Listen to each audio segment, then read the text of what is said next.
ladies and gentlemen. Welcome back to another episode of the Fantasy Birds. Today, we're going to be doing some buy-sell for player performances from Week 1 heading into Week 2. See what guys we should be targeting to get on our teams and off our teams based off that Week 1 performance. To start out, let's talk about some of the predictions we had coming into the season and how they played out in Week 1. First, we got to pat ourselves on the back with the Tampa Bay offense, Mike Evans fade, and the Chris Godwin, Antonio Brown aggressively targeting them in drafts. Yes, Mike Evans had a bad day. We were telling you in the fourth round to stay away from him. The touchdown efficiency was off the charts from a year ago and not easily duplicated without the volume in that offense. It was going to Chris Godwin. It was going to Antonio Brown at the end of the year. And we predicted that to happen again this year, and it did in Game 1. Mike Evans not getting the touchdowns that he was relying on last season, and it hurt him in Week 1. Antonio Brown, Chris Godwin getting not only the volume in the offense, but also that touchdown, which had great days for them written all over it. We love that picks. In addition, we had Melvin Gordon as a late sleeper. We knew that he was going to be the workhorse back in that offense for the beginning of the year. And yes, he did get it over Javonte Williams. We love that Melvin Gordon deep in the drafts. One of the picks we did get wrong, however, we gotta hold ourselves accountable. David Montgomery, we were fading him due to the Damian Williams and Tariq Cohen coming into this offense. Yes, Tariq Cohen did get injured, which helped David Montgomery get that receiving work. So we're giving ourselves a little bit of a break there. But David Montgomery, big game against the Los Angeles Rams, very talented defense. He did have that injury, so we got to keep an eye on that. But he did prove us wrong in Week 1. But let's go into some buy or sell guys based off Week 1 performances, what we think we should be targeting heading into Week 2 in trades.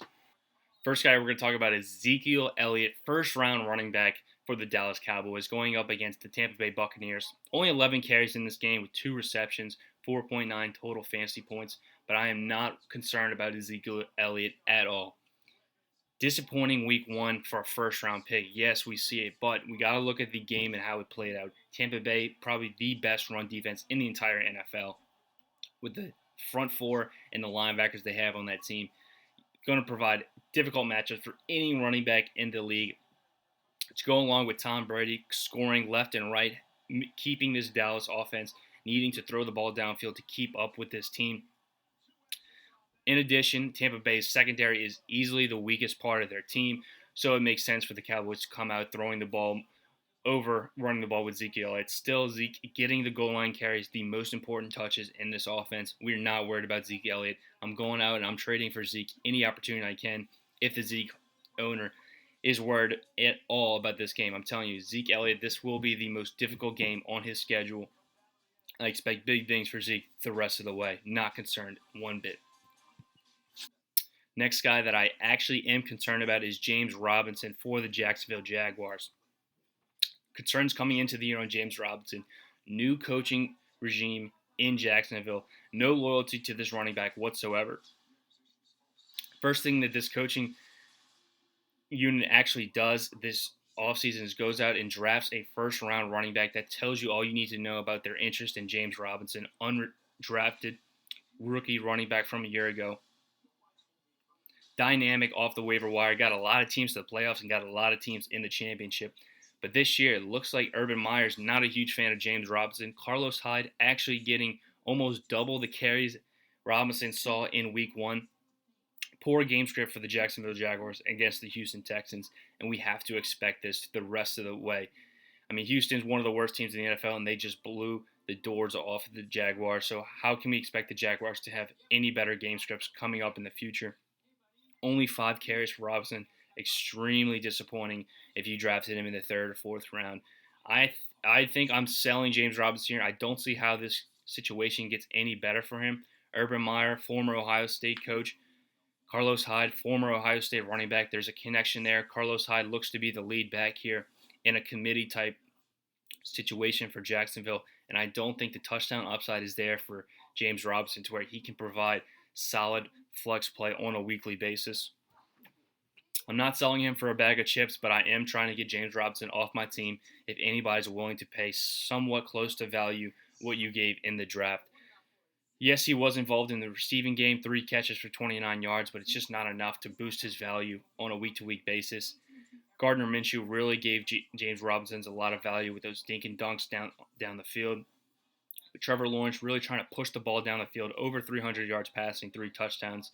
You love that, but only 6.9 fantasy points for a James Robinson. Not very nice, if you ask me. I'm trying to trade James Robinson just based off the committee approach in this backfield for Meyer to go along with there's no touchdown equity to be had in this Jacksonville backfield if this team's going to continue to play like this against one of the worst defenses in the Houston Texans in the NFL. I'm selling James Robinson if I get anything close to value that I paid for him in the draft. All right, let's flip the script on a guy, Austin Ekeler for the Los Angeles Chargers. Huge victory going to the East Coast over the Washington football team. Austin Ekeler, a first-round running back, didn't exactly provide what you wanted for a late first-round pick. However, 15 carries and a touchdown, that's exactly what you want to see from Austin Ekeler. We know that he is one of the best receiving backs in the league, maybe behind only Alvin Kamara and Christian McCaffrey. So no receptions in this game to go with 15 carries. I mean, you have to be pleased with what you saw here. The receptions will come. There's no doubt about that. We were only concerned about the carries, the workload in the rushing game, in the red zone, and he got that touchdown. He got those 15 carries against a very, very formidable defense in the Washington football team, probably the best front seven in all of football. So if you're an Austin Ekeler owner, I'm very excited about this. And if there's an Austin Ekeler owner that is a bit weary of no receptions and under 12 fantasy points in a half PPR setting, I'm aggressively targeting Austin Ekeler. There's no reason to think Austin Ekeler will not be a RB1 for the rest of the season. He did this last year. First game, struggled a little bit. Next game, he came out with a ton of receptions. Justin Herbert, love the quarterback, love the offensive line, love the defense, and I love Austin Ekeler going the rest of the way. I am all in on Austin Ekeler this season. A couple other guys I want to know. Josh Jacobs for the Las Vegas Raiders got into the end zone tonight in the Monday Night Football game, but I think I am trying to sell Josh Jacobs. We're seeing came into the game with an illness and a toe injury, and Kenyon Drake is playing a huge factor in this offense. After a big game from Josh Jacobs getting that touchdown, I think if you're able to sell him above his value, what you drafted him, it's going to pay dividends in the end. Kenyon Drake, one of the highest paid backups in the league, $11 million. We're going to expect a committee approach here from the Vegas Raiders to keep Josh Jacobs fresh. And the game script is bad for Josh Jacobs. We saw it a year ago. It is not going to be a good fantasy day. He only thrives in games that they are winning. I don't know if this defense is going to be good enough. I don't know if this offensive line is going to be good enough to allow the Raiders to have a positive game script in many games this year, especially in that tough AFC West with the Chiefs and Mahomes and Herbert and the Chargers over there, and even Teddy Bridgewater in that Broncos defense.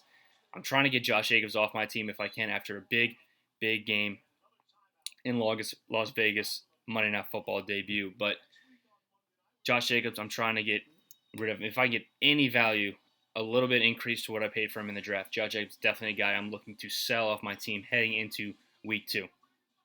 Other guys I'm looking to sell, Sterling Sheppard for the Giants. Huge game in week 1. Daniel Jones, I don't think he's going to be able to supplement that many wide receiver options in New York. You know Kenny Galladay is going to get his. You know Saquon, once he gets healthy, is going to get his. Sterling Sheppard, not a guy I'm looking to keep on my team. There's a couple guys we're looking to target and get rid of off our teams heading into week 2. We thank you guys for watching this buy or sell episode after week 1 in fantasy football 2021. Thank you guys for watching. We'll see you next week with another episode of the Fantasy Birds.